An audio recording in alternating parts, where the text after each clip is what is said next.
While you're watching this video, pieces of continents are slowly breaking off from below and are pulled down into the oceanic mantle, a hot, mostly solid layer that moves slowly under the seafloor.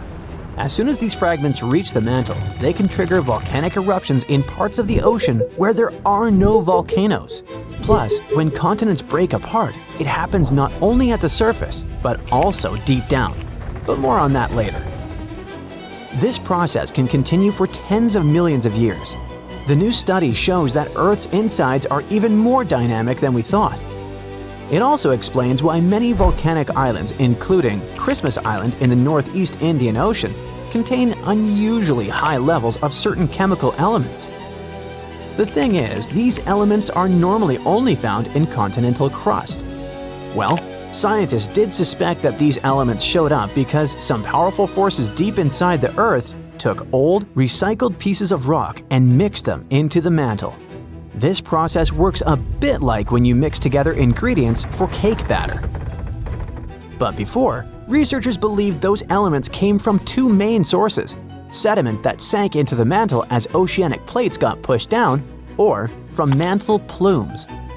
Those are columns of hot rock rising up from deep inside Earth. However, these explanations don't fit all observations. In some volcanic areas, there's almost no sign that the crust has been recycled. In other places, the mantle seems to cool and too close to the surface to be affected by the rising hot rock. Scientists used to wonder how this could happen. Now we know that some of the material in those regions comes from pieces of continents that sink deep into the mantle, and these pieces affect the volcanoes that form above. The new study also suggests a curious idea. Continents don't just break apart at the surface, they peel away from below too. And this can happen over much greater distances than scientists thought before. Researchers used simulations to figure out how continents and the mantle behaved when stretched by tectonic forces. Their work is built on earlier research showing that when continents split, deep, powerful forces inside our planet create a mantle wave. This wave moves along the base of the continent at depths of about 90 to 125 miles. The wave moves extremely slowly, about a millionth of the speed of a snail, and gradually strips material from the roots of the continents. These peeled-off fragments are then carried sideways, sometimes more than 620 miles, into the oceanic mantle. Once there, they can trigger volcanic eruptions in the ocean for tens of millions of years. The research also shows that the mantle continues to feel effects of continental breakup long after the continents themselves have separated. Even after a new ocean basin forms, the mantle keeps moving, reorganizing and transporting enriched material far from where it originally came. To make this conclusion, researchers studied geochemical data from different parts of the Earth, including the Indian Ocean Seamount province. That's a chain of volcanic formations that appeared after the supercontinent Gondwana had broken apart over 100 million years ago.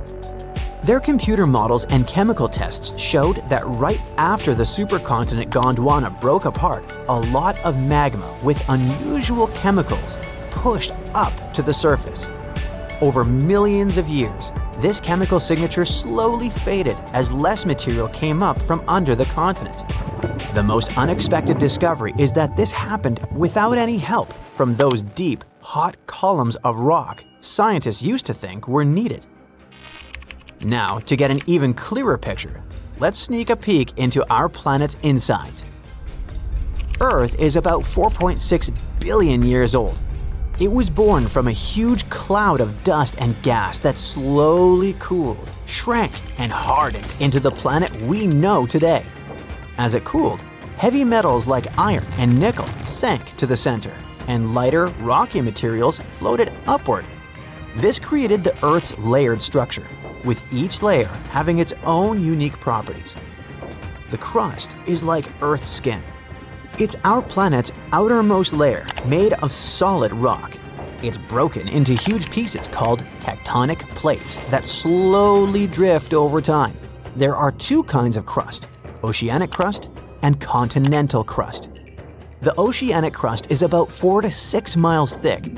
It's covered with a thin layer of sediments like sand, clay, and shells. Below that are dense rocks like basalt, rich in magnesium. As for the continental crust, it's thicker than oceanic crust and is located under continents. It's made of lighter rocks than oceanic crust. Beneath the crust is the mantle. It makes up more than 75% of Earth's volume. The top of the mantle is pretty rigid, but deeper down it becomes soft and partially molten, which allows it to flow slowly. This flow is what moves the tectonic plates. At the center of the Earth lies the core. It's made mostly of iron and nickel and has two distinct layers, the outer core and the inner core. The outer core is a liquid layer of iron and nickel. It's insanely hot, up to 10,800 degrees Fahrenheit, as hot as the surface of the sun. The outer core also generates Earth's magnetic field, which protects us from harmful solar radiation. The inner core is solid because of the crushing pressure inside the planet. It's also made of iron and nickel. Now, the Earth's outer shell, called the lithosphere, is made up of the crust and the uppermost part of the mantle. It's broken into large pieces, called tectonic plates. There are a few super large plates and many smaller ones. 6 of the major plates are named after the continents they carry, like the North American, African, and Antarctic plates. But even those smaller plates play an important role. For example, the tiny Juan de Fuca plate is responsible for many of the volcanoes in the Pacific Northwest of the United States. The plates are moving like a jumble of old conveyor belts. They move very slowly, about 1 to 2 inches per year. But over millions of years, this movement shapes the face of our planet. Most earthquakes, volcanoes, and mountain building happen where plates meet, pull apart, or slide past each other. There are 3 main types of plate boundaries: convergent, when plates move toward each other; divergent, when plates move apart; and transform. That's when plates slide sideways past each other. When tectonic plates collide, the crust crumples and buckles, forming mountain ranges. About 55 million years ago, India crashed into Asia, slowly creating the Himalayas, the tallest mountains on Earth. The collision continues today, so the mountains are still rising. Mount Everest, the highest point on Earth, may even grow a tiny bit taller over time. At some convergent boundaries, an oceanic plate dives under a land plate in a process called subduction. The land above lifts up, forming mountains, and the sinking plate melts and triggers volcanic eruptions. This is how some mountains in the Andes of South America were formed. When 2 oceanic plates collide, one usually slides beneath the other, creating deep ocean trenches, like the Mariana Trench in the North Pacific, the deepest point on Earth. These collisions can also form underwater volcanoes that eventually rise above the ocean and turn into island chains, such as Japan. At divergent boundaries, tectonic plates move away from each other. In the oceans, magma from deep in the mantle rises to fill the gap. This creates underwater mountains and volcanoes along the seam. This process renews the ocean floor and slowly widens the ocean basins. By the way, a single mid-ocean ridge system connects all the world's oceans, making it the longest mountain range on Earth. On land, when plates pull apart, they form giant valleys, such as the Great Rift Valley in Africa. If this stretching continues over millions of years, East Africa could split off to become a new landmass. One famous example of transform boundaries is the San Andreas Fault in California. Unlike convergent or divergent boundaries, transform boundaries usually don't create mountains or oceans, but the grinding motion can cause powerful earthquakes, such as the 1906 earthquake that destroyed much of San Francisco. The floor is lava! Haha, just kidding. But honestly, it's kind of falling apart. You might not feel it yet, but a huge part of North America has already lost 37 miles worth of rock from its foundation. And no, this isn't about earthquakes or giant sinkholes. It's about the continent losing pieces of the very thing that keeps the ground from wobbling around like a bad carnival ride. A team of researchers has just dropped a geological bombshell. Part of North America's ground is thinning out like a very sad, very slow ice cream drip. How do they know?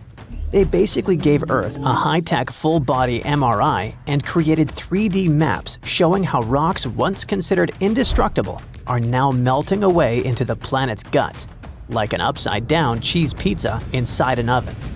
But to really understand this mess, you first have to meet my old friends, Cratons. Cratons are like the roots of the continents. They're thick, tough, and ancient. We're talking billions of years old. These bad boys survived meteor impacts, supervolcanoes, and even the tectonic movement of plates. If the plates got into fistfights, for example, you can bet we would see mountain ranges being born. If they got a divorce, drifting apart from each other, then a whole new ocean would be born. All of these things leave scars on the surface of Earth, but the Cratons seem to always remain unfazed, like the cockroaches of geology. And since a Craton can basically get punched in the face and feel nothing, scientists always assumed these things were nearly indestructible. But then, a group of researchers took their fancy machines to the test and realized that, wait, the Cratons are falling apart? How? Enter the Farallon plate, a really ancient tectonic plate that started to slide under North America's major plate over 100 million years ago. This is a pretty normal process, actually. It's called subduction, and it's how Earth recycles rocks and keeps itself from overheating. This subduction thing has been happening for so long that, by now, the Farallon is almost 400 miles away from the Craton, sitting pretty chill at the lower mantle, weirdly close to the outer core of our planet. But the Farallon has been causing trouble, like that one roommate who moved out but keeps leaving weird stuff in the fridge. You see, as it sinks, it tugs on the bottom of North America's foundation, stretching it out and causing pieces to fall off into the deep mantle. And if that wasn't enough drama, the sinking Farallon has also leaked water and carbon dioxide into the surrounding rocks, making the Craton even softer and easier to shred apart. Thanks, Farallon. Very cool of you. By studying hundreds of earthquakes across thousands of monitoring stations, scientists have confirmed the story. Big chunks of continental material are dripping downward, thinning the Craton by as much as 37 miles. That's more missing rocks than can fit into a milk carton. Sounds dramatic, right? But don't worry. This is happening at a snail's pace. It'll take millions of years for anything noticeable to happen. Your great-great-great-great few grandkids from the distant future might still be standing on solid ground. But don't get too comfy. This thing may not be an urgent problem, but there's another type of sinking that's happening faster than you can say, "Help!" Here's the thing. By 2050, at least 32 major cities in the US, including New York, Baltimore, and Charleston, could be partially underwater. And guess what? This one is mostly our fault.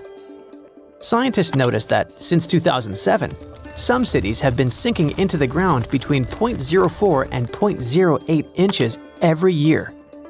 Charleston, in South Carolina, is pulling ahead in the worst way possible, sinking 0.15 inches annually. Sure, these numbers sound tiny and a bit ridiculous, but Charleston is barely 9 feet above sea level. And a little sinking goes a long way when the ocean is breathing down your neck. On really bad flood days, people there have to abandon their cars and basically swim home. This whole phenomenon is called land subsidence. And when you mix sinking land with rising sea levels, you get a disaster cocktail of flooded streets, salty farmland, ghost forests, and a lot of very cranky homeowners. And it doesn't stop with just homes. Infrastructure like bridges, roads, airports, and power plants, all things we rely on daily, are also at risk of serious damage. Flooded electrical grids and sunken highways could cause billions more in economic losses and create major safety hazards for communities. Now, let's be fair. Not everything is humanity's fault. Some of this trouble dates all the way back to the Ice Age. About 12,000 years ago, massive ice sheets covered the northern US. They were heavy, like seriously heavy. The weight pushed the land down, and when the ice melted, the ground didn't just pop back up like a trampoline. Instead, it started playing a weird game of geological seesaw. The places that were squished started rising, and the places that weren't got pulled down. This whole process, called glacial isostatic adjustment, try to say that 3 times fast. But of course, humans found a way to make it worse. Groundwater extraction is a major culprit. Think of it like pulling the stuff out of the mattress. After a while, the whole thing just sags. In places like California's Central Valley, the land is dropping by up to 8 inches a year because we keep pumping out water during droughts. In cities like New York, the problem isn't just water. Skyscrapers themselves are making it worse. Yep, turns out if you stack millions of tons of concrete and steel onto soft ground, it tends to flatten. And in case you're wondering, the total mass of New York City's buildings is around 1.68 trillion pounds. That's about the same as 3.5 million statues of liberty piled up. With so much weight concentrated over a relatively small area, the underlying soils have no choice but to compress over time. And if you thought it couldn't get messier, think again. We've been building dams, which stop rivers from delivering fresh sediment to coastal areas. That sediment is kind of like Mother Nature's way of fluffing the ground back up. Without it, coastal lands are compacting like an old sponge. Plus, when wetlands are drained for agriculture or construction, the peaty soil dries out and collapses. Honestly, it's like the ground just can't catch a break. Scientists also noticed that the areas that used to be lush wetlands are now among the fastest sinking spots in the country, especially along the Gulf Coast. Louisiana, for example, is losing about a football field of land because of this mix of subsidence and rising seas. So what's the end game here for us regular people who just want to live above sea level? Well, it's not looking great. Ghost forests, which are basically drowned woodlands, are popping up. Farmland is turning salty and unusable. And even sunny day flooding, where streets flood without any rain, is becoming a thing. Yikes! Meanwhile, over on the West Coast, California is not exactly winning either. San Francisco and Los Angeles are both sinking, which means that rising sea levels could hit them twice as hard and twice as fast. In some places like the Palos Verdes Peninsula, the ground has been sinking so fast, people over there might as well live like moles. So, is America turning into the next Atlantis? Probably not next week, but without serious action, like cutting back on groundwater pumping and planning smarter cities, at least 500,000 people are in serious danger. And the housing damage could easily rack up a jaw-dropping $109 billion by 2050. In the end, while North America isn't about to sink like a poorly made souffle, it's definitely showing some cracks in the crust. So maybe let's ease up on groundwater pumping, rethink how and where we build, and invest a little more in keeping our feet dry. After all, if the floor really does become lava someday, we're gonna wish we had at least fixed the leaks first. Imagine standing in a quiet northern town, surrounded by mountains and forests, when the ground beneath your feet suddenly shifts with the force of a freight train. That's not a movie scene. It's a very real possibility for the people living in Dawson City, Canada. Hidden beneath the tranquil Yukon landscape lies a geological giant, the Tintina Fault. For more than 12,000 years, it has been silent, but new research suggests it might be ready to wake up in a spectacular and dangerous way. Stretching over 1,000 kilometers from the Yukon into Alaska, the Tintina Fault is like a massive crack in Earth's crust, a boundary where colossal slabs of rock slowly grind past each other. On the surface, it looks harmless, just rugged terrain, rivers, and forests. But deep underground, strain is quietly building, like a spring being wound tighter and tighter. Theron Findlay, a geologist from the University of Victoria and his team decided to take a closer look at a section of this fault near Dawson City. This wasn't just a casual inspection. They used cutting-edge tools like high-resolution satellite images, aerial surveys, and LiDAR, a laser-based scanning method that can reveal subtle changes in the ground's shape. What they found was unsettling. In one location, the ground was visibly displaced by an astonishing 1,000 meters, evidence of a long series of powerful earthquakes millions of years ago. In another area, they spotted a smaller but still significant offset of about 75 meters, likely caused by more recent quakes, roughly 132,000 years ago. Since then, nothing major. At least, nothing visible. And that's exactly the problem. When a fault line hasn't released energy for thousands of years, it doesn't mean it's safe. Quite the opposite. It could mean that massive pressure has been silently accumulating. Based on their calculations, the Tintina fault has been moving at a slow creep of up to 0.8 millimeters per year. Over 12,000 years, that adds up to a staggering 6 meters of potential movement waiting to be unleashed. If that strain were to suddenly break free, the resulting earthquake could be bigger than magnitude 7.5. For context, that's in the same league as some of the most destructive quakes in history, like the 1976 Tangshan earthquake in China, or the 2010 Haiti disaster. While the Yukon isn't densely populated, the impact could still be devastating, damaging highways, collapsed buildings, landslides cutting off communities, and potentially loss of life. The scientists can't say when it will happen. Earthquakes don't work on a schedule, and predicting the exact moment of rupture is one of geology's greatest challenges. What they do know is that the Tintina fault is in what's called a late stage of its seismic cycle, a point where the risk of a major quake is higher. For the people of Dawson City and surrounding areas, this means living with a quiet but ever-present threat. Emergency planners might advise residents to have evacuation routes, survival kits, and backup communication plans. But in the end, this is a reminder of a simple truth. Earth is never truly still. Even in the most peaceful landscapes, immense forces are always at work, reshaping the planet in ways we can't always see, until the day they reveal themselves with a violent jolt. Yet, the story of the Tintina fault is more than a warning.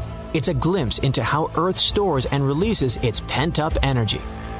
Each millimeter of annual movement is like another twist of a key in a lock. At some point, the lock will turn, and when it does, the release will be sudden and powerful. LiDAR images reveal ancient scars across the land, subtle to the untrained eye, but obvious to scientists. These are the footprints of past disasters, frozen in the ground like a history book carved by nature. Finley and his colleagues believe the region's seismic silence has lulled people into a false sense of security. A place can be both beautiful and dangerous, and the Yukon is a perfect example. Visitors come for the sweeping vistas and endless wilderness, rarely realizing that deep beneath their hiking trails and scenic roads, forces are shifting that could change the landscape overnight. This hidden drama plays out all over the world. Fault lines in California, Turkey, Japan, and beyond all share one trait. They eventually break. The question is never if, but when. The Tintina fault just happens to be one of the quieter players, which in geological terms can be far more ominous than the noisy ones. And so, the clock ticks, silently, in the frozen north, counting down to a moment no one can see coming. Canada is massive, but almost everyone lives in the east or the west. And right in the middle, there is this huge stretch of land where hardly anyone calls home, Northern Ontario. So why does this place almost feel off-limits? Northern Ontario is part of, well, Ontario. It's a super busy province, home to major cities like Toronto and Ottawa.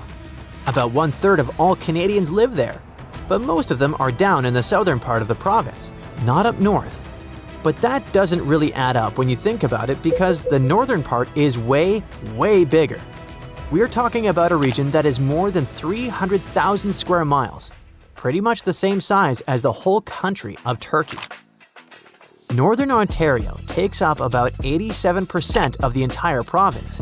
But, strangely, only about 6% of Ontario's population lives in this area.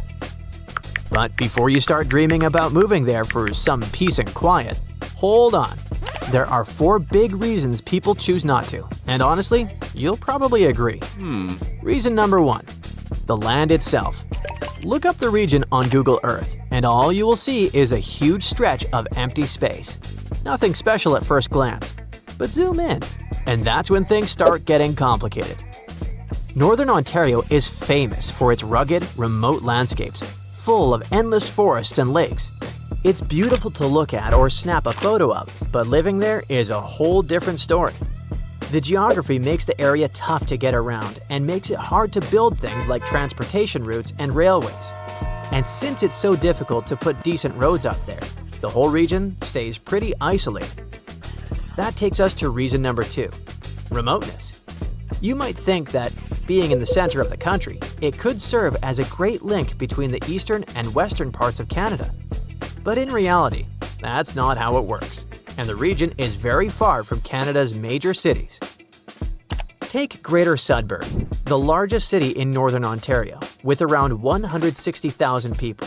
The closest major city is Toronto, which is about 230 miles away. So yeah, that's roughly a 4-hour drive just to get there.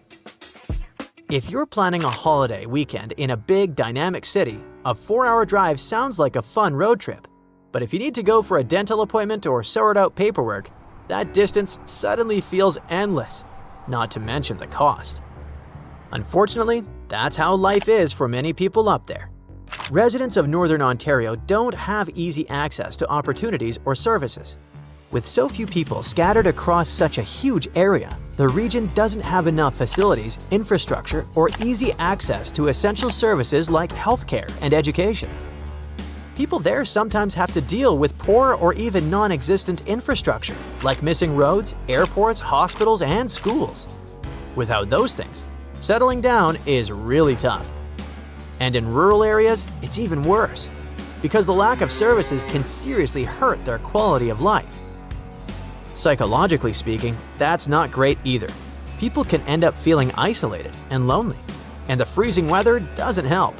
Which brings us to reason number 3 why most people don't live in Northern Ontario: the harsh climate. If you're not a fan of cold weather, you should definitely leave this region off your travel bucket list. Winters up there can be long and brutal, with temperatures sometimes dropping as low as 40 degrees below 0 Fahrenheit. Have you ever tried shoveling snow when it's this cold? Yeah, it's not exactly fun. That kind of harsh weather doesn't just mess up your weekend plans or your daily jog. It also makes transportation a huge challenge. The result is that many residents end up isolated from essential services and job opportunities. And it's also really hard to build infrastructure, grow industries, or run businesses because of that harsh climate. Take farming, for example. Compared to Southern Ontario, the northern region has a shorter growing season and much colder weather. Although crops like oats, potatoes, and green beans can handle the cold, the climate usually limits the variety of things that can be grown. That's why most farms are concentrated in the southern part of the province, and in other parts of the country, like the prairies and Quebec. Anyway, that's just one example of how the climate makes it tough for people to build a strong foundation to support themselves. And that's exactly the 4th reason why Northern Ontario is so empty: the economy. It's not that there aren't any jobs available. In fact, there are plenty. In 2023, the northern part of Ontario had some of the highest job vacancy rates in the country. So unlike in many parts of the world, it's a place where they have tons of jobs available, but no people to fill them. One reason people don't take those jobs is that many of them are older. Just look at Elliott Lake, for example. 42% of the people living in the city are over 65 years old. That's the 3rd highest concentration of older adults anywhere in Canada. But it's not all that different in the rest of the region either. Estimates show that by 2036, people aged 65 and older will make up almost 30% of Northern Ontario's total population. And do you see what happens when they hit 65, right? they've got their pensions, and going back to work just isn't on the radar. This problem only gets worse because young people just don't seem interested in living there. Every year, lots of students around 17 or 18 years old pack their bags and either drive across the province or fly across the country to study somewhere away from their northern homes. And many of them don't come back. But that's actually pretty strange considering the region does have a strong economy, especially in mining. Take the Red Lake area, for example. It's packed with gold. In fact, it's home to one of the richest gold deposits in the world and has already turned out over 30 million ounces of the metal. That's definitely helped Canada stay ranked among the top 5 gold-producing countries in the world. Then, there's this region, known as the Ring of Fire. It's centered around McFaulds Lake in the Kenora district and covers about 1,900 square miles. It's rich in valuable minerals like chromite, cobalt, nickel, copper, and platinum. These days, Northern Ontario's mining industry is making a big comeback and attracting new investments. That's happening because the world is suddenly desperately looking for critical minerals. By that, I mean essential elements used in modern technologies like smartphones and renewable energy systems. Minerals like cobalt, nickel, and copper are especially important for making the batteries that power electric cars, for example. So, right now, it seems like the whole mining scene in the region is doing pretty well, but the industry has gone through plenty of ups and downs, with fluctuations and periods of decline. And that, combined with the possible lack of variety and jobs outside the mining industry, means people are more likely to leave the region in search of better opportunities. Interestingly though, mining companies are now struggling to find enough skilled workers in Northern Ontario. And that's probably because of all the reasons we've already talked about: an older population, harsh weather, tough geography, and a long distance from major urban centers. So, it's basically a cycle. And local authorities are trying to break out of it by improving infrastructure in the region, offering more incentives, and finding ways to keep young workers from leaving. Some of their strategies include offering cash rewards to people who refer healthcare workers for job openings or providing tax-free payments to help cover higher home energy costs. And there are plenty of other initiatives too. So yeah, with strategies like these, it's definitely possible to grow the population there. And who knows, maybe one day this region could be bustling with people. Hey, quick question. How many continents are there? 7? Maybe 5? There's no correct answer. According to different approaches, the range is between 4 to 7. But it might actually be as many as 8. Chances are, a lost continent has recently been found between Greenland and Canada. This new continent discovery could also potentially be the key to how microcontinents form. What does this all mean, and what makes this hidden landmass near Greenland so important? Now, if you're like me, and if you are, then there's 2 of us, when you hear the word continent, you probably think of land like Europe or Africa, places above water where people live. But in science, a continent isn't about being above sea level. It's about what the land is made of. Earth's outer layer, called the crust, comes in 2 main types, continental and oceanic. Continental one is thicker, lighter, and made of different types of rock, like granite. The oceanic crust is thinner, heavier, and made mostly of dark volcanic rock. Now, the discovery under the Davis Strait between Greenland and Canada appears to be a piece of continental landmass, even though it's under the ocean. Scientists call it a proto-microcontinent because it began to break off from a larger terrain millions of years ago, but never quite made it. As tectonic plates slowly shifted, the Earth's crust in this region stretched and cracked. One chunk started to split away, but for some reason, the process stopped. It didn't drift off like a full continent, and it didn't sink like ocean crust either. Instead, it stayed right there, floating beneath the waves all this time. This makes it different from true microcontinents, like Zealandia, which have completely detached and now exist as separate tectonic blocks. Zealandia is a submerged microcontinent near New Zealand. About 94% of it lies underwater, but because it's made of continental crust, many geologists say it qualifies as Earth's 8th continent. However, Zealandia is still debated because it's too big to be a microcontinent and there's no official global body to define its status. There's no global organization like the UN or some kind of international geology council that can declare, hey, this is a new continent. Unlike Madagascar, which is fully above sea level and widely accepted by geologists as a classic example of a microcontinent, Zealandia is still waiting for a proper label. I know you're probably wondering, isn't Madagascar an island? The simple answer is, it's both. It's the fourth largest island in the world completely surrounded by water, but it's also geologically considered a microcontinent because it broke off from the supercontinent Gondwana around 88 million years ago and is made of continental crust, not oceanic crust. Unlike volcanic islands like Hawaii, this isn't just built from lava. It's a real piece of ancient continental crust. So, Madagascar checks both boxes – island by geography, microcontinent by geology. And that's exactly why these discoveries can be fascinating. Just like Madagascar stands out above the waves, this newly discovered landmass under the Davis Strait stands out beneath them, thanks to its unusual structure. What makes it stand out is its unusual thickness. Most of the ocean floor is thin, like metal. This is more like packed clay, layered with continental materials. Underneath this cozy comforter, scientists discovered some odd layers of rock, unusual because they're not where they should be. These layers act more like the materials found on continents rather than those typically seen on ocean floors. There are hints of granite-like formations and distinct magnetic properties, which suggest that this stuff is similar to what makes up dry land. The size is also remarkable. The proto-microcontinent is about 12 to 15 miles across, which makes it roughly the size of a mid-sized city, like Manhattan Island that's 6,500 feet underwater. The fact that it sits right under the Davis Strait, one of the widest ocean passages on Earth, makes it one of the largest submerged continental fragments we've found. According to researchers, this landmass began to form between 58 and 49 million years ago, when Greenland and Canada were slowly drifting apart. Maybe they just weren't getting along. Hey, it happens. As they pulled apart, the crust under the Davis Strait stretched, and one of the main fault lines shifted. But the breakup didn't finish.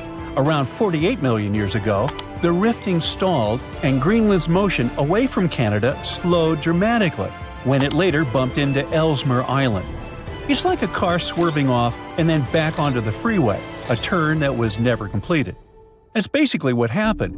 A chunk of land got stuck between the motion. It didn't float off into the ocean like a new continent, and it didn't get pulled down into the earth either. It just stayed where it was, stranded beneath the water. But that's not all. This chunk has its own fault system, and scientists say it actually looks like a miniature version of the San Andreas Fault in California.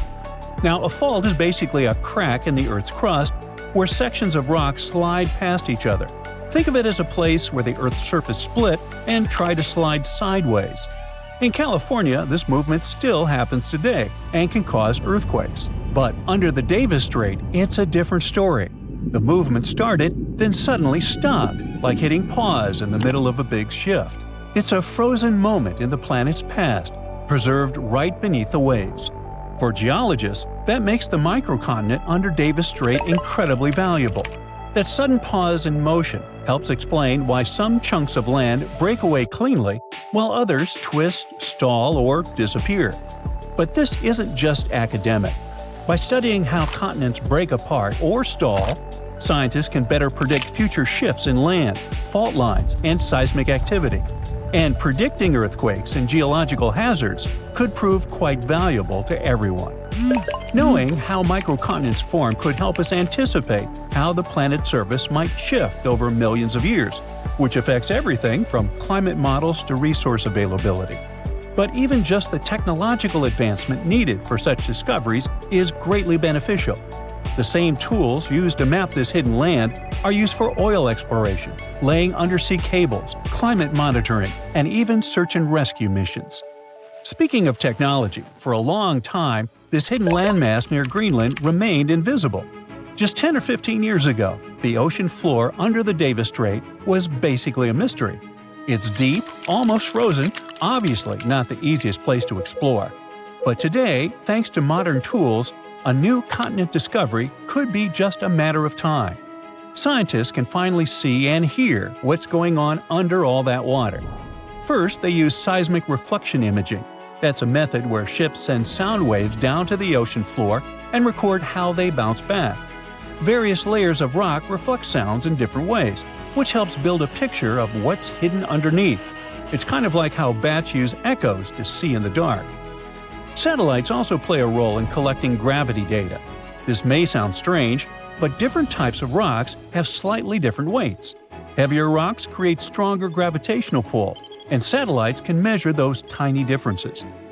Another tool commonly used for these explorations is underwater sensors, which sit quietly on the seafloor and listen for natural vibrations, like mini earthquakes or shifts in rock. These vibrations help scientists figure out what the crust is made of and how thick it is. They're basically ears on the ocean floor. They also most likely used AUVs, or autonomous underwater vehicles, basically robot submarines that can scan the seafloor in high resolution, even under thick ice. In any case, scientists are very excited because this new continent discovery is more than just a geological surprise. It's what they call a natural laboratory. The study of the microcontinent Davis Strait offers a rare opportunity to understand how microcontinents form, evolve, and sometimes fail to fully separate. It also reminds us that Earth's crust isn't as neatly divided as we once thought. Beneath the ocean, there may be other hidden landmasses near Greenland or elsewhere, almost continents just waiting to be found. This lost continent of Canada may not have made it as a fully fledged landmass, but its discovery is already reshaping how we view plate tectonics. And thanks to advances in technology, places we once ignored are now offering up secrets about the planet's deep past, and maybe even its future. Consider South America and Africa. Don't they kind of look like they fit together, like puzzle pieces? Well, they actually did. But about 130 million years ago, South America was like, bye, and slowly started drifting away. These days, it's around 1,800 miles from Africa, and it's still on the move. Every year, the continent shifts a little more toward the Pacific Ocean. So, how's that even happening? Tectonic plates are constantly moving. That's what makes the Earth's surface shift over time, going from this to what we see today. But those movements happen so slowly that you and I can't see them go. So, no, Brazilians or Chileans aren't out there feeling their continent inching westward. But the numbers don't lie. South America is moving, and apparently all it wants is to get as far away as possible from this massive underwater mountain range called the Mid-Atlantic Ridge. But what exactly is pushing the land toward the Pacific Ocean? It is the heat inside our planet. Way down beneath the ocean, there are cracks in the Earth's crust, and magma, super hot melted rock, rises up through those cracks. When that happens, the magma cools and hardens into solid rock. Over time, this process might build underwater mountains, like the Mid-Atlantic Ridge. And as more new crust forms, it begins to push the older crust out of the way. In the process, tectonic plates and the continents riding on top of them get pushed along. Now, on the other side of South America, over by the Pacific, there is the Nazca Plate. It's heavier and it's moving eastward. Since it is denser, it is sliding underneath the South American plate. This entire process is called subduction, and it's happening at a rate of about 3 inches per year. By the way, the collision between these two plates is what's behind all those breathtaking volcanoes scattered throughout the Andes, and it's also making the continent move. So, if everything goes according to plan, projections show that South America will end up more centered in the Pacific Ocean in the future. But some models suggest something way crazier. Before we get into that, though, we need to clear something up. Why on earth isn't Africa following in South America's footsteps? I mean, shouldn't it be drifting west too? Well, not quite. Africa is doing its own thing because it sits on the African plate. So the Mid-Atlantic Ridge is located between those two continents, and just like it pushes the South American plate, it also pushes the African plate, but in the opposite direction. It's like this ridge is trying to split up two ex-besties, But there's more. Africa is also being influenced by the East African Rift. That's one of those massive cracks we talked about earlier, but it's happening on land, which makes it extra dramatic. This is what's causing the continent to slowly split apart. It's a long story, but let's just say the rift is pulling Africa in more directions than South America ever had to deal with. Okay, now it is finally time to talk about that crazier thing that might happen to South America and everything around it in the future. Theory number 1. It could break away from North America. I know, super dramatic, but don't panic. We're talking hundreds of millions of years from now, and I won't be around. You see, both continents are moving in the same general direction, but at different speeds. The North American plate is cruising along at about 1 inch per year, while South America is moving a bit faster. So even though they're heading the same way, they are not keeping pace. Over time, as the Atlantic Ocean continues to widen and the Pacific keeps shrinking, all this tectonic movement could eventually pull the Americas apart. Theory number 2. Marine life could go through some major changes. Right now, the Americas act as kind of a giant wall between the Atlantic and Pacific Oceans. Because of that, sea animals have evolved differently on each side. Take the green sea turtle, for example. The ones living in the Atlantic tend to be bigger and lighter in color. Meanwhile, their Pacific cousins are usually smaller and darker. But if, one day, there is no land blocking these two populations from mixing, they would end up with brand new migration routes, new nesting spots, and a lot more overlap in their territories. Now, multiply that scenario by hundreds of other species, and things could really get shaken up. We're talking about new interactions, unexpected competition, and maybe even the rise of entirely new species. Alright, theory number 3. America might meet Africa again.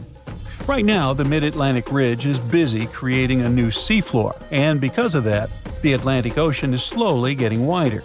But in about 125 million years, scientists believe that process could come to a stop.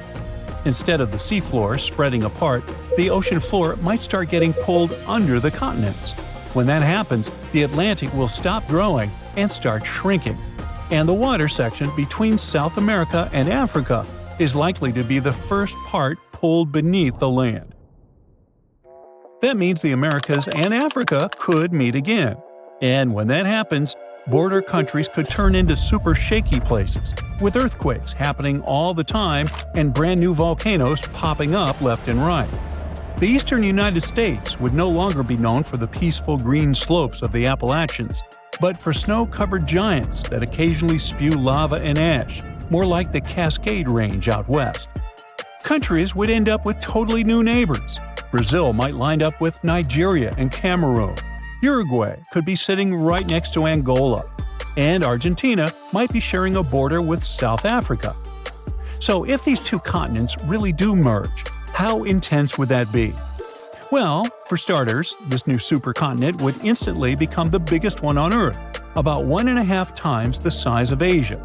And chances are, a brand new mountain range would form right where the continents meet, creating a natural border between nations. Being part of the same massive continent could make a lot of things way easier. For one, tourism could totally take off.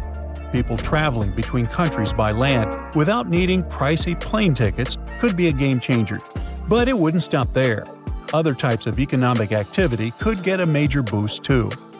Now on one side we have South America, which already produces and sells a wide variety of foods, from wheat to bananas, beef, cocoa, soybeans, hey, you name it. On the other side, there is Africa, exporting things like textiles and clothing. That alone would make them a super powerful bloc when it comes to trading raw goods. But can you name another important thing these two continents have in common? Yep, petroleum. Countries in South America, like Brazil, Venezuela, and Colombia, are major oil exporters. And over in Africa, you've got Nigeria, Algeria, and Libya doing the same. Now, can you see just how powerful that kind of union could be? Meanwhile, let's talk about animals. These two massive lands coming together could lead us to wild meetups, like a capybara sharing space with a Nile crocodile, or a sloth seeing a hyena from the top of a tree. This could even lead to new animal hybrids showing up, like a tabby crocodile or a sloth hyena. Okay, those weren't the cleverest names, and honestly, these animals wouldn't be able to mate or even wouldn't want to. But you get the point, right? It's not all positive, unfortunately. New species showing up could become predators, competitors, or even parasites to the native plants and animals. It would take a long time for things to settle into a new balance in those border regions. But honestly, no one really knows how long it would take. The only thing I do know is neither of us will be around to see it, which is okay. Some places don't look important until the world realizes they hold the keys to the future. That's the case with Canada's Arctic. For most of history, it was just ice, snow, rocks, caribou, and even more ice. But now, it's about to become one of the most important places on Earth, and maybe make Canada a global superpower. Why? Because it's hiding minerals that power electric vehicles, satellites, and missile systems, while the demand is skyrocketing. However, it's not just mining and having resources, it's also about control. Right now, China has a massive head start because it refines over 90% of the world's rare earths.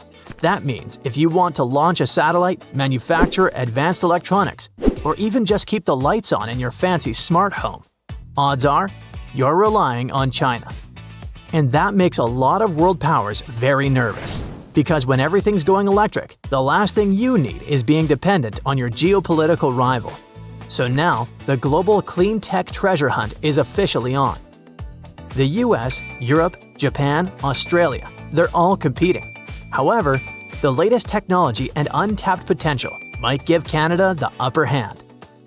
Canada's had these minerals for decades. But with low prices, tough terrain, and no global rush, they mostly stayed untouched. However, Ottawa is finally stepping up its game. Back in 2022, Canada rolled out the Critical Minerals Strategy with billions in funding and tax perks to get companies digging. There's also plans to build the necessary roads, ports, and power lines to tap into those remote deposits up north.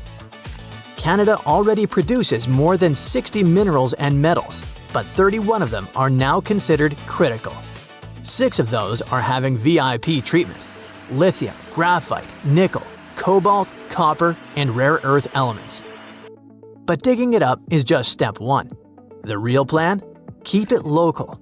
Melt that frozen treasure into shiny new batteries right at home.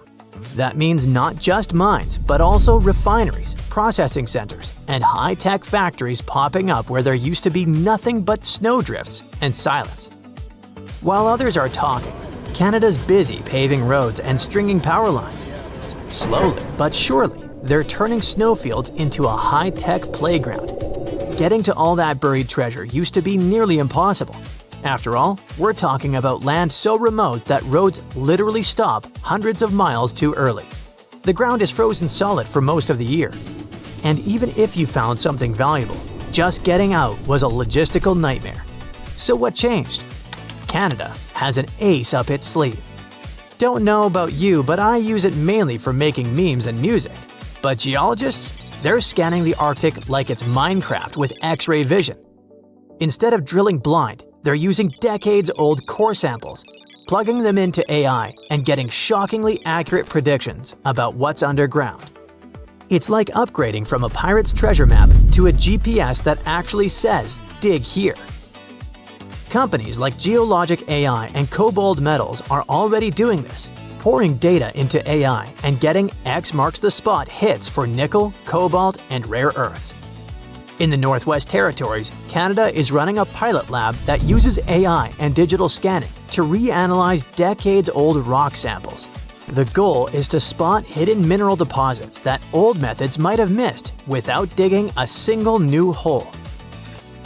All that sounds great, but maybe I made it sound simpler than it is. Digging up the Arctic is a logistical nightmare. For starters, this isn't just a remote patch of land. The Canadian Arctic is huge. Almost half the country, stretching over Yukon, the Northwest Territories, and Nunavut. We're talking about a region larger than India, with fewer people than a small city. Most of it is permafrost, wilderness, or ice-covered islands scattered across the Arctic archipelago. temperatures go from barely 50 degrees Fahrenheit during summer to negative 40 degrees Fahrenheit or colder, with ground that stays frozen for most of the year.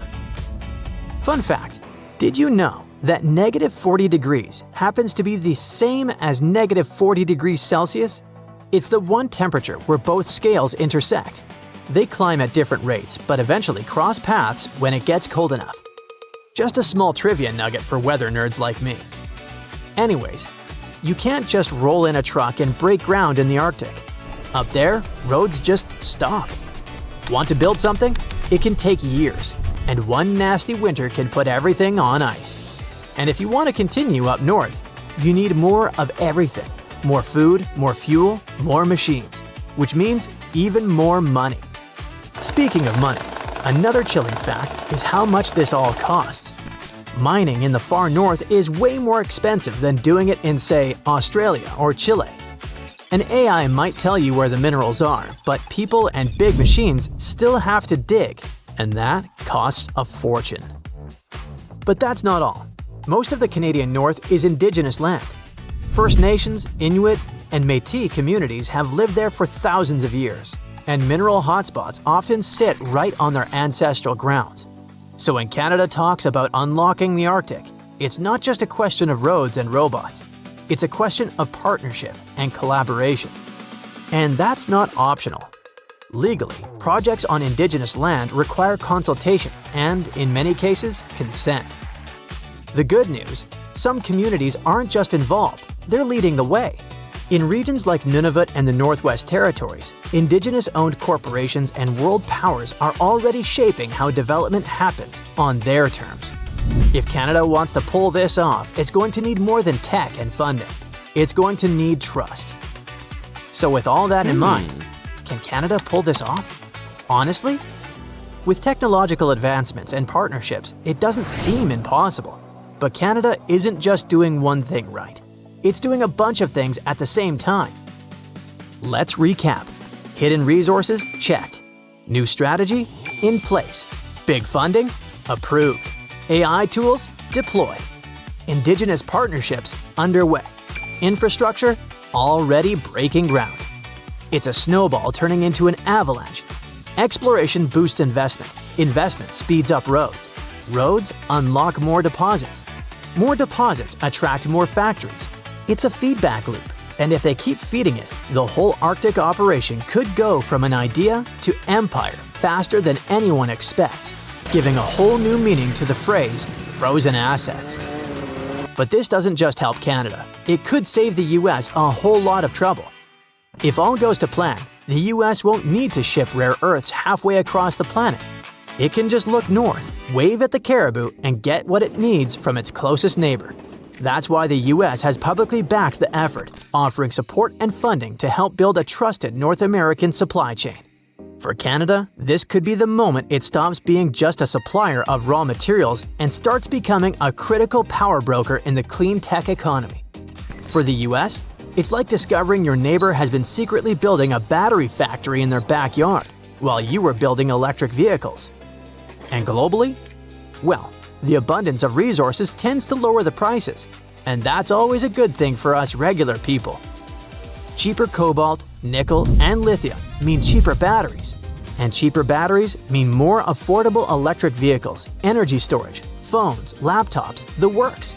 Now, don't get too excited just yet.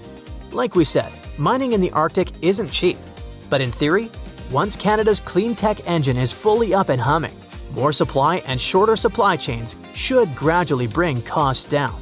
And it's not just about price tags, it's about stability. Right now, if one country cuts exports or gets caught in politics, everything down the line gets shaky.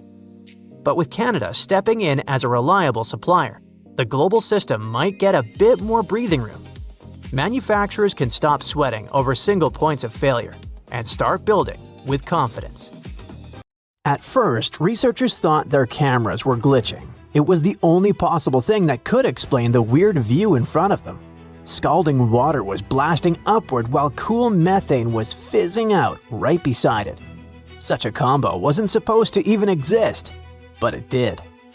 Scientists were exploring the ocean floor near Papua New Guinea when they stumbled across a weird deep-sea hotspot.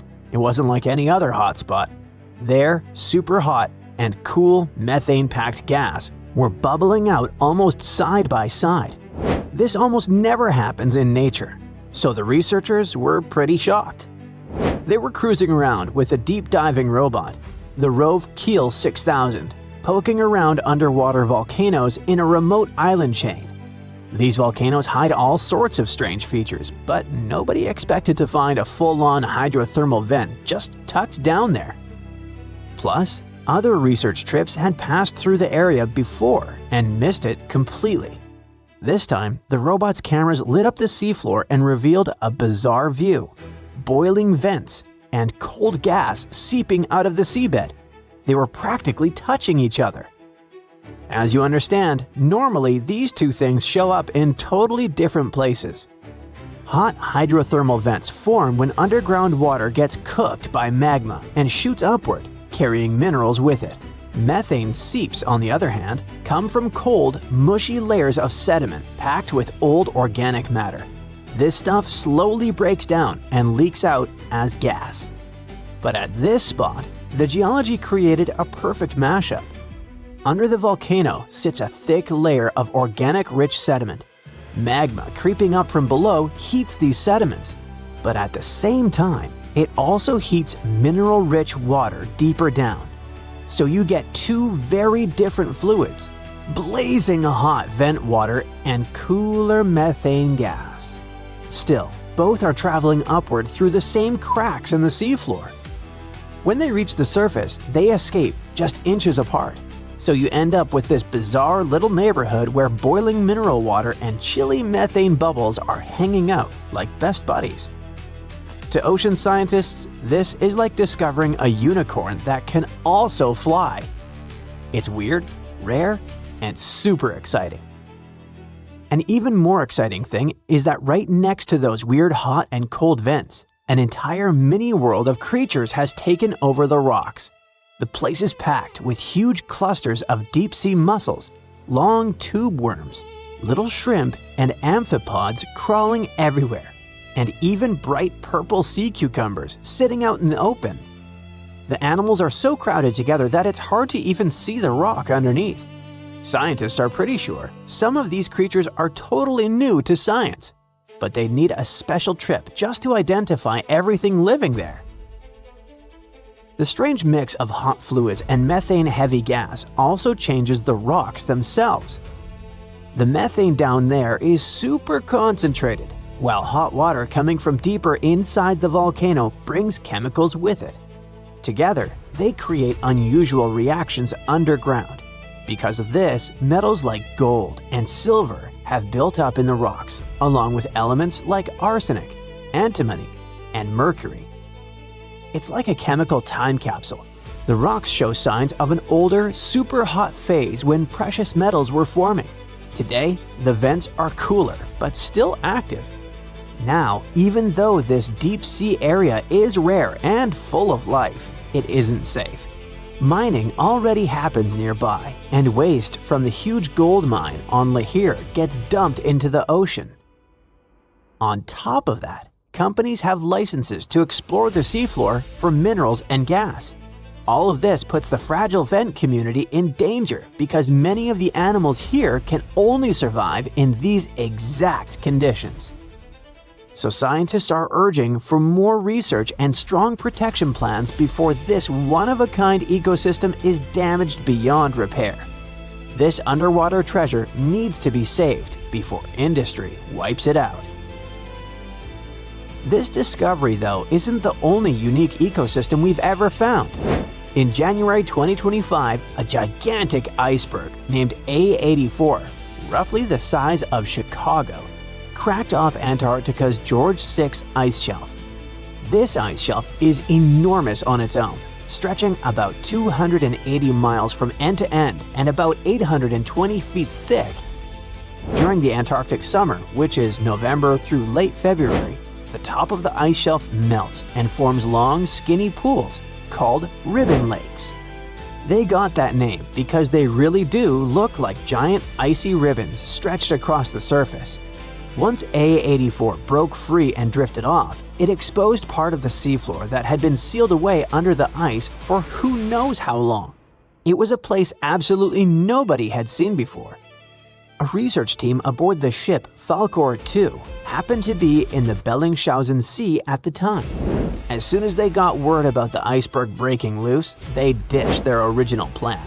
This was basically the deep-sea version of flipping over a huge rock in the woods just to see what's living underneath it. For 8 days, the scientists sent down their underwater robot, Sebastian, and explored depths of more than 4,200 feet. Down in that freezing darkness, they discovered a hidden ecosystem packed with life. Huge corals and sponges formed underwater neighborhoods that were absolutely crawling with creatures. They were not just barely alive, they were thriving. So yeah, the scientists expected to find something down there, but they definitely didn't hope to spot a full-on underwater city of ancient life. There were sea anemones that looked like tiny fluffy trees, sea spiders marching around like creatures from other planets, icefish, octopuses, and a whole mix of other animals. The entire expedition was live-streamed to researchers around the world. By the way, the recordings are still publicly available if you're interested. Even cooler, the researchers think some of the creatures they saw might actually be brand new species. That's right, genuinely new species in Antarctica in 2025. A few might live only in this one area, and that makes sense because Antarctica is basically its own isolated planet. It's surrounded by the Antarctic Circumpolar Current, which acts like a giant watery moat that has kept the continent cut off from the rest of the world for millions of years. But even if the new species ended up being known ones, the scientists still found some extremely rare animals, like tiny snails, bristly worms, aka polychaetes, little crustaceans, and even the mysterious phantom jellyfish, which already looks like something from outer space. The scientific name for the phantom jelly is Stygiomedusa gigantea, but no one really needs that mouthful, so giant phantom jelly is fine. This thing is massive. Its bell, the umbrella-shaped top, can be more than 3 feet wide. It also has 4 long ribbon-like arms that can stretch up to 33 feet. That's the length of a school bus. Actually, the first one was collected in 1899, but scientists didn't even realize it was a completely new kind of jellyfish until 60 years later. Its body is mostly see-through with a ghostly purple tint, and instead of normal tentacles, it uses those big flowing arms to grab prey and feed itself. Even though jellyfish don't have brains, the way this giant phantom jelly moved caught scientists off guard. It seemed to steer its long arms with surprising control, especially when it drifted through tight spaces near the seafloor. It looked cautious and almost intentional, which is kinda unsettling. Another maybe kinda sorta smart creature lurking in the dark ocean? Great. The researchers also found bristleworms. Officially, they're called polychaetes, but bristleworms sounds way more fun. These worms are common in cold, deep oceans and come in tons of shapes and sizes. Their bodies are made of segments lined with tiny bristles that help them crawl, sense the environment, and defend themselves. One standout is the Antarctic scale worm, which has shiny golden bristles that make it look surprisingly fancy for a creature living in freezing darkness. So, as you see, there are still tons of places and things on Earth that don't seem real or aren't even supposed to exist. And even with our level of technology, we're unlikely to figure out all the wonders the world has to offer in the near future. Frankenstein, unreasonably cold weather, and tons of lava. What do these things have in common? They all trace their origins back to Mount Tambora. This volcano in Indonesia had such a massive impact that the aftermath could be felt in Switzerland even a year later. And these spots are thousands of miles apart. Soon, we might be facing something similar again. Stick around because I'm about to reveal the exact spot where the next eruption is expected to happen in 2025. Back in 1815, Mount Tambora erupted with unprecedented force, sending a colossal cloud of fine particles into the atmosphere. This cloud reflected sunlight, leading to global cooling and even the year without a summer in 1816. Temperatures plummeted, crops failed, and families worldwide faced food shortages, compounded by various health issues. Fun fact: Frankenstein appeared because of abnormally cold weather in the summer of 1816. The author got stuck indoors in Switzerland and wrote this story to pass the time. But that is the only positive aftermath. In England and Ireland, people struggled to find food. The crops were too bad that year, and this year without summer cost them lives, all because of the eruption in Indonesia. While many other volcanoes have erupted since then, none have had consequences as dramatic as Tambora. However, climate professor Marcus Stoffel from the University of Geneva believes potential serious eruptions aren't just a matter of luck, it's only a matter of time. So it's up to us. We can sit back and wait for the inevitable, or we can start preparing today. This future eruption will happen in a world that's vastly different from the one in 1815. Not only is our planet more densely populated now, but we've also experienced irreversible changes that affect our daily lives. Now, if you think volcanoes are always the bad guys, think again. They've actually played a crucial role in shaping our planet. They help with land formation, atmospheric development, and climate modulation. Just look at Yellowstone, for example. When thick lava oozed to the surface, it spread across the landscape and transformed the area forever. When volcanoes blow their tops, they release a mix of lava, ash, and gases, including carbon dioxide. But don't worry, compared to the emissions from fossil fuels, the amount from volcanoes is pretty tiny. What scientists are really keeping an eye on is sulfur dioxide, because it can have a big impact on our climate. When a major volcanic eruption happens, it can send sulfur dioxide soaring into the stratosphere, which is about 7 miles up in the atmosphere. Once there, it transforms into tiny aerosol particles that scatter sunlight, helping to cool the planet. This cooling effect isn't immediate though. Those particles can hang around for a couple of years and even circulate all around the globe. Nowadays, we've got special equipment to monitor sulfur dioxide emissions from space. Take Mount Pinatubo in the Philippines. During its eruption in 1991, it released around 15 million tons of sulfur dioxide. Now, while that's a lot, it wasn't quite as massive as the eruption of Tambora. Still, Pinatubo managed to lower global temperatures by about 0.5 degrees Celsius for several years. Tambora, on the other hand, dropped average global temperatures by about 1 degree Fahrenheit. I know what you might be thinking. That's not much, but trust me, it makes a difference. If the planet warms up by just 1 degree Fahrenheit, it could really mess with sea levels. Experts think we might see a rise of up to 8 inches by the end of this century. This could wipe out a lot of farmland and coastal habitats, which would be a huge blow to many communities. So maybe a volcano eruption that can cool off the planet is like a natural mechanism helping us out? Not exactly. While it does cool the planet off, don't get tricked into thinking it's the kind of coolness our planet needs. Such temperature shifts can severely mess up with the crops, like they did in 1816. There's also evidence that major eruptions can disrupt rainfall patterns, leading to drier conditions in monsoon regions across Africa and Asia. You see, the summer monsoon relies on the temperature difference between land and ocean, which can be altered by volcanic activity. Interestingly, a warmer climate may enhance the cooling effects of volcanic eruptions. Experts explain that the formation and movement of aerosol particles depend on climate conditions.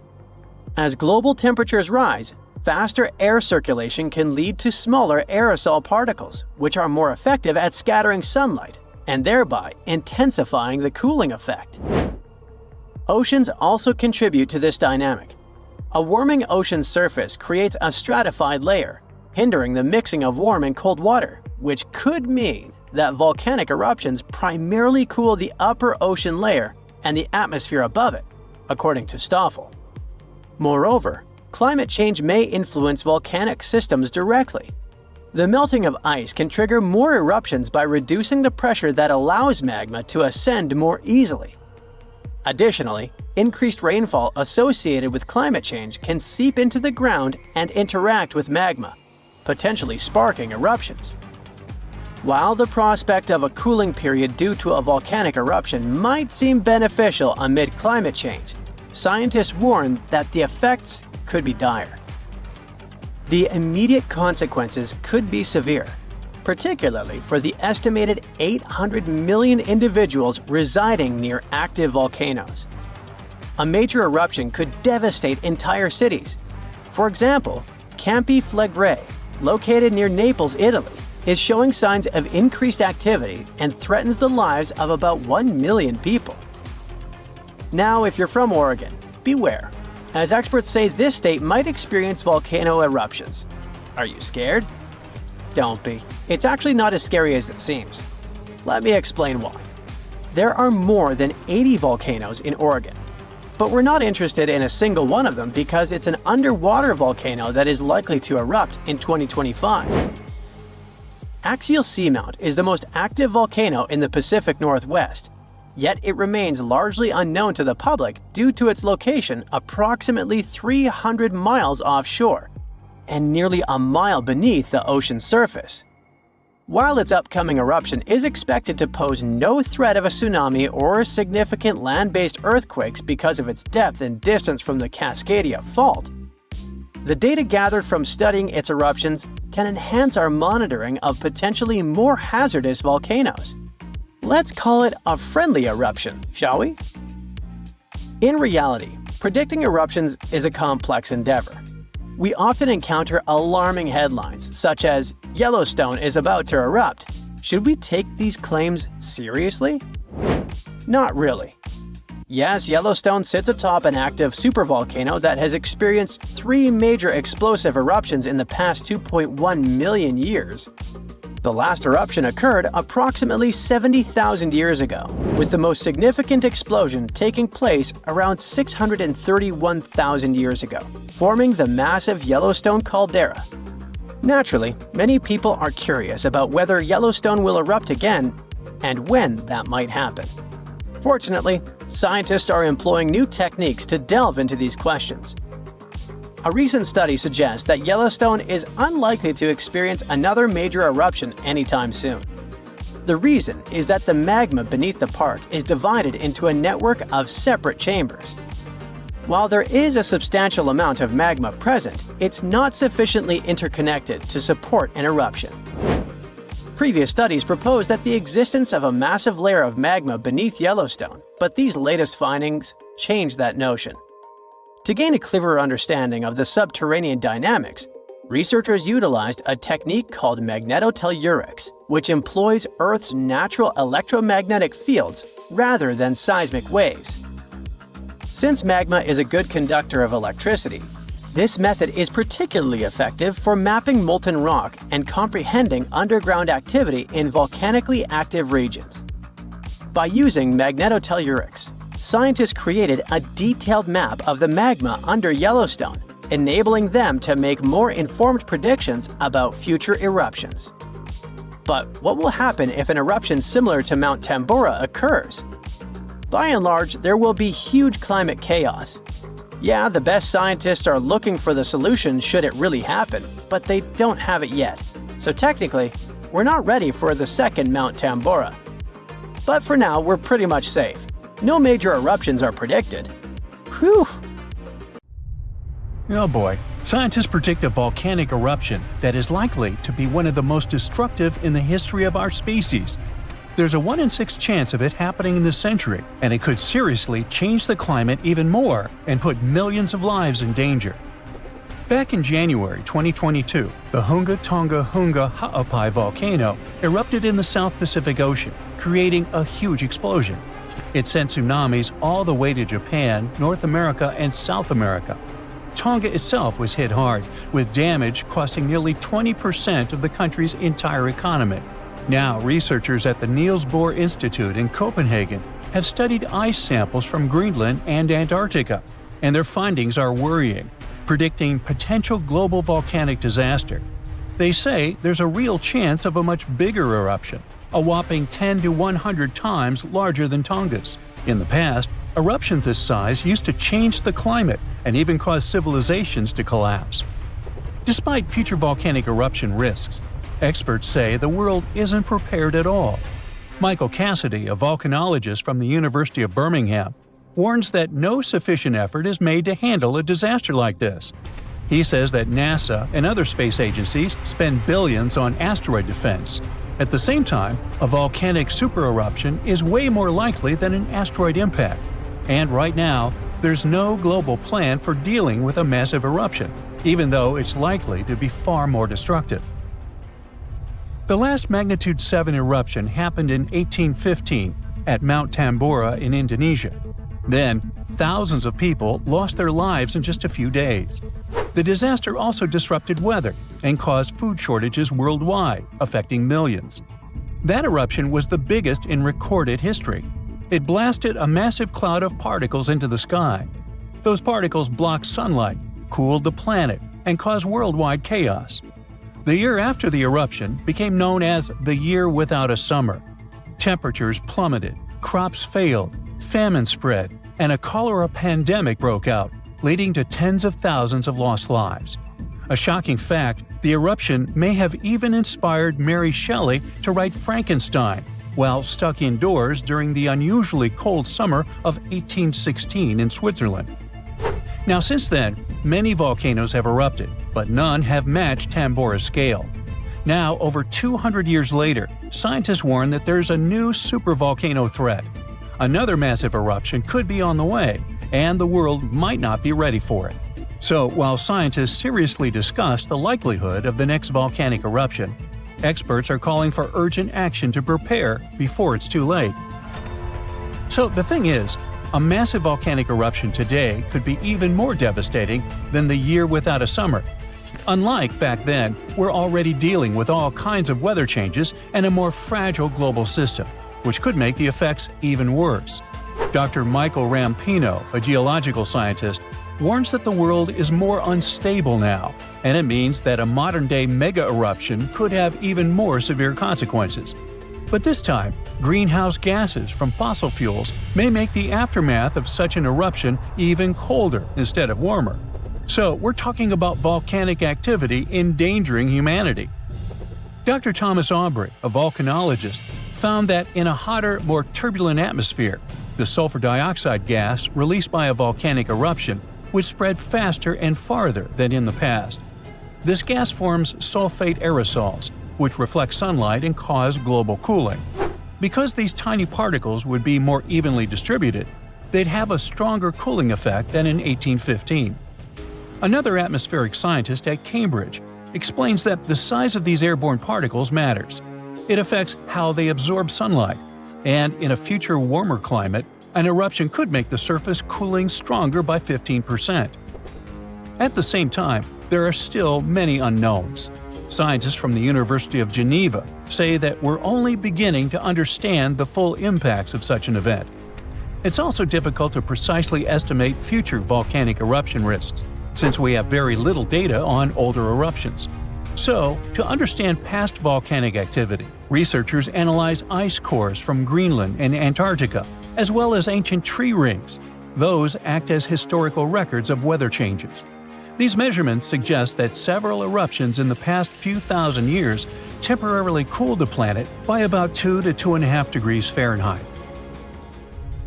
One of the most catastrophic examples is the 1257 Seamount eruption in Indonesia, which was so powerful that it likely triggered the Little Ice Age. It was a period of global cooling that lasted for hundreds of years. More recently, the 1991 Mount Pinatubo eruption in the Philippines slightly cooled Earth for a few years. Because this eruption happened in the satellite era, scientists were able to measure exactly how much sulfur dioxide was released and how it affected the atmosphere. But even with modern tools like satellites and seismic instruments, scientists still have difficult times forecasting the next big volcanic eruption. Luckily, even though we can't predict the exact timing, we can study worst-case scenarios to help authorities prepare. This includes creating evacuation plans and stockpiling food in case of global crop failures caused by volcanic cooling. The changes in weather patterns might make volcanoes more active. Melting glaciers can reduce pressure on underground magma, which will increase the chances of an eruption. Plus, more extreme rainfall, which is becoming more and more common, can seep into volcanic cracks and cause powerful steam-driven explosions. It can affect both active and dormant volcanoes. Because of these risks, researchers are now mapping volcanoes that are the most vulnerable to climate change. Their studies show that the highest supervolcano threat comes from such areas as Iceland, Chile, and Indonesia. Those are places where glaciers are melting quickly or rainfall is increasing dramatically. A 2022 study found that 716 volcanoes worldwide, that's about 58% of all known active above-ground volcanoes, could be triggered by extreme rainfall, increasing the likelihood of another mini ice age. Now let's get back to that Hunga Tonga Hunga Ha'apai eruption that occurred on January 15, 2022. Scientists have confirmed that it created the highest plume ever recorded. The volcano, located underwater in the South Pacific, sent an ash cloud 187,000 feet high. That's higher than any previously recorded eruption. What makes this eruption even more remarkable is that it was the first to ever reach the mesosphere. It's the third layer of Earth's atmosphere. The mesosphere begins at about 160,000 feet above Earth, where meteors start burning up and creating shooting stars. To measure the plume's height, researchers from the University of Oxford and RAL Space used data from 3 geostationary weather satellites. Before this, the record for the highest volcanic plume was held by Mount Pinatubo's 1991 eruption in the Philippines, which reached 131,000 feet high. Interestingly, this kind of measurement was only possible thanks to modern satellite technology, and a decade ago, no one would have been able to do this. Another volcano we should mention in relation to a potential global volcanic disaster is located on Iceland's Reykjanes Peninsula. Its latest eruption happened in November of 2024, leading to evacuations in nearby areas. The eruption began just after 11 p.m. with little warning. The volcano released orange lava from a nearly 2-mile-long fissure. Authorities ordered evacuations for about 50 homes and guests staying at the Blue Lagoon Spa Resort, a popular tourist destination southwest of Reykjavik. While air travel was not affected, officials still warned of potentially dangerous gas emissions spreading across parts of the peninsula, including the nearby town of Grindavik. Grindavik, home to 3,800 residents, has repeatedly witnessed volcanic activity, and past eruptions even damaged its infrastructure and forced evacuations. For example, in August 2024, a 2.5-mile-long crack opened at the Sunthunkangigar crater near Grindavik. It led authorities declaring a state of emergency as lava flowed in multiple directions. Fortunately, Iceland's meteorological office reported that the latest eruption was significantly smaller than the one in August. Geophysics experts conducted aerial surveys and figured out that the situation appeared less intense than the previous eruptions. These days, Grindavik is not at risk, but the possibility of further developments cannot be ruled out. Scientists predict more volcanic eruptions.